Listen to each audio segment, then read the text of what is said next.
What are the tokens? Tokens means the smallest element of a program is known as token. See how you will identify the smallest element. Suppose here I'm writing int a equals to 5, semicolon. Okay. So in this statement, we are declaring the variable as well as we are initializing the variable. Okay. So in that, each and every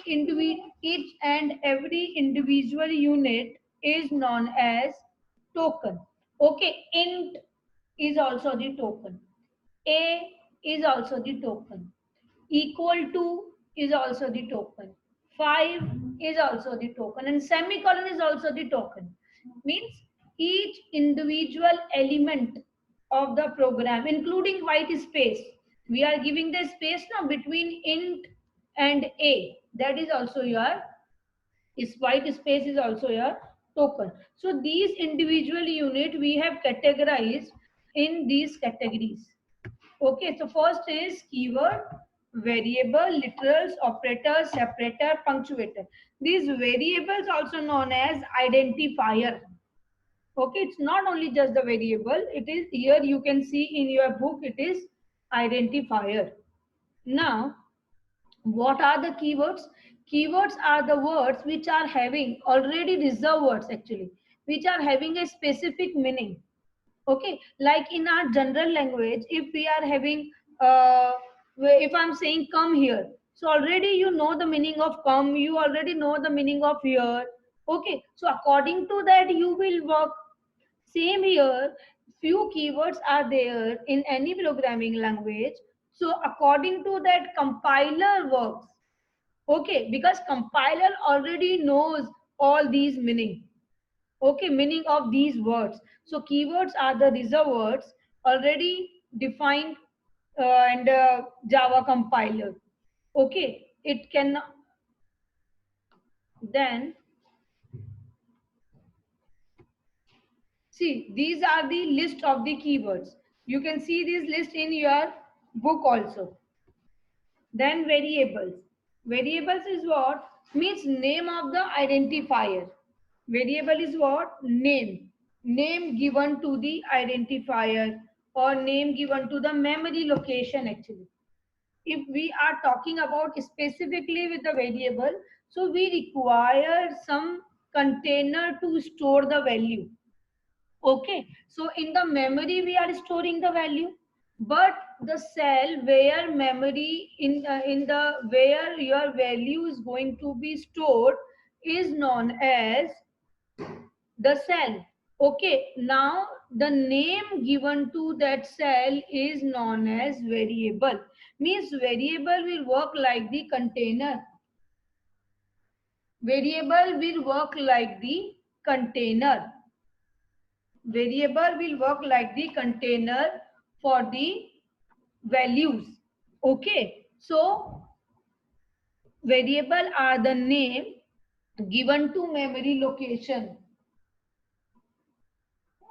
which is used to save data temporary for later use in the program.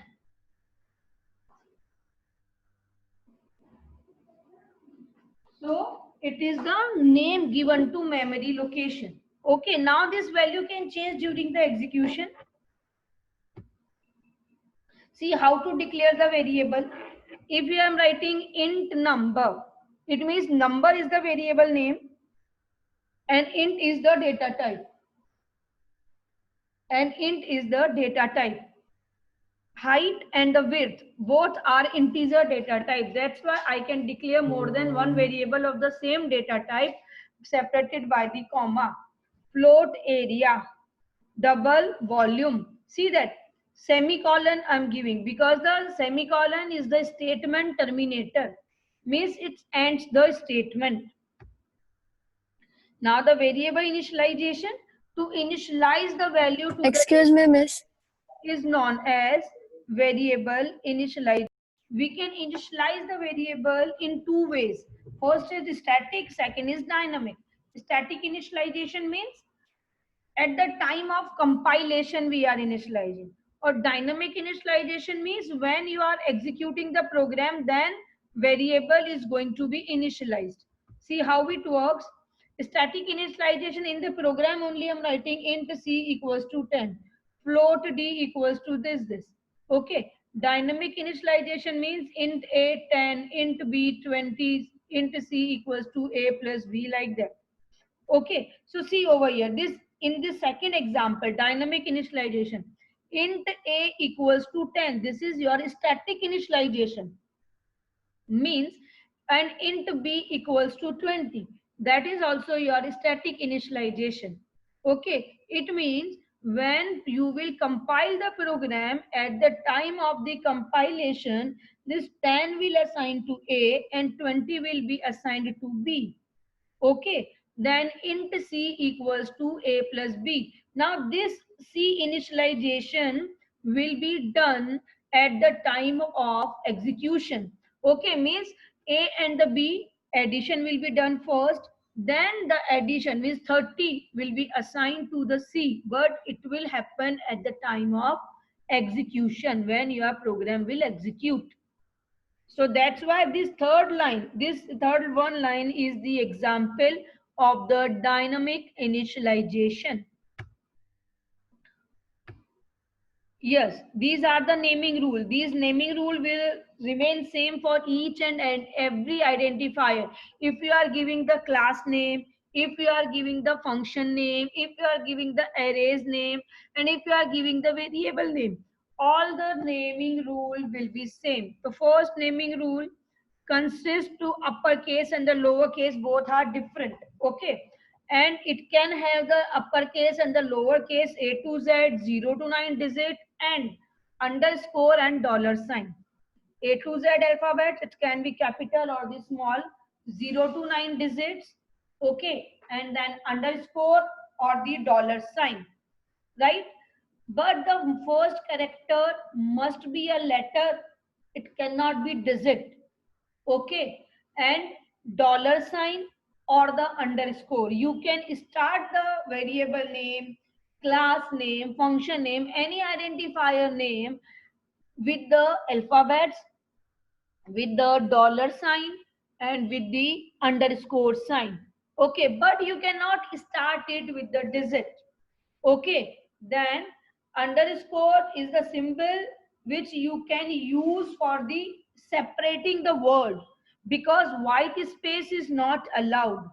Okay, then yes, blank space is not allowed. Yes, and very important, Java keywords cannot be used as the variable name. Why they cannot be used? Because these keywords are already having the specific meaning. Compiler already knows these meaning.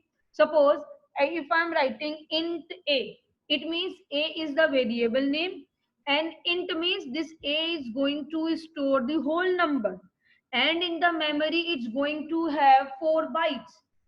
Okay, it will occupy 4 bytes. But here I'm declaring int. So what the compiler will understand? Int means what? Okay, it is same like that. You know the meaning, come here. But I'm keeping your name. I'm calling you with that name only. Come here, come here. So what is the meaning of that? Come here, come here. Okay. And variable name are the case sensitive. Case sensitive means if I'm taking the name of the variable a, B, C in the small letters, then I am writing in system.out.println capital A, B, C. So it will give me error.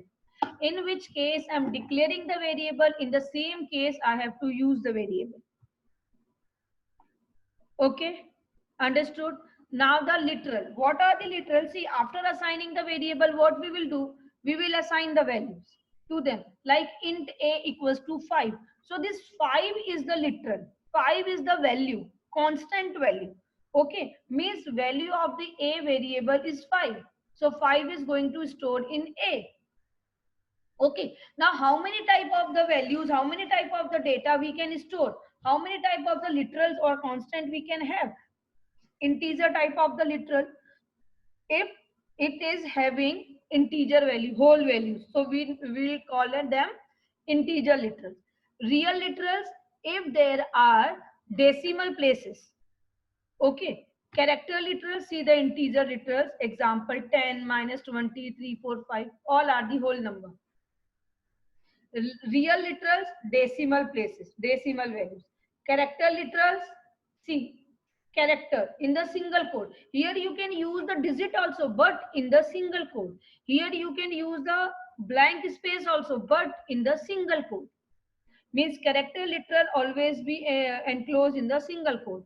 Now the string literal, computer, this is the collection of the character. It is not only one character, it is the sequence of the character. So string literal always be enclosed in the double quotes.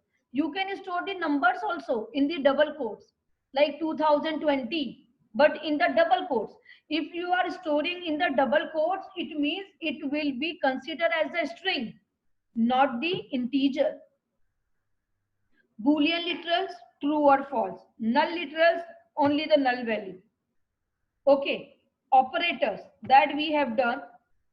Operators are the symbols used to perform the specific operation, like that arithmetic, relational, logical, and all. Punctuator, yes, punctuator are the sign, like the comma, semicolon, dot. Comma is used to make the separation. Like if I want to declare two variable of the same data type, like A and B. So instead of writing int A semicolon, int B semicolon, instead of writing that, I will write int A comma B. So comma is my separator. Then semicolon. After each and every statement, I have to write semicolon. Okay, means it is a terminator. Like in the English language, full stop is the sentence ending, indicates the sentence end. Same here, semicolon indicates the statement termination. Dot, dot, when we are using the dot, dot is the operator. To call the method, we are using the dot. Okay, like system dot out dot print. So print is the method and we are calling by the dot operator. Okay, if I'm making the object of the student class, so I will call obj dot input, obj dot average, obj dot percentage. So dot is the operator. Now the separator, this round bracket. Okay, round bracket always indicates the method. Public static void main. Means main is the method, main name of the method. How you understand that it is the name of the method? Because after that, means after the main, you are writing the parenthesis. This is the parenthesis. Round bracket is known as parenthesis. Then the curly brackets. Curly brackets always indicates the block. See, what are the block? When you want to write down more than one statement. Okay, so you will enclose these statements into the block. Means block is the group of the statements enclosed in the curly braces. Okay, block is the group of statements enclosed in the curly braces. Square bracket, when we will declare the array, then we will use that square brackets.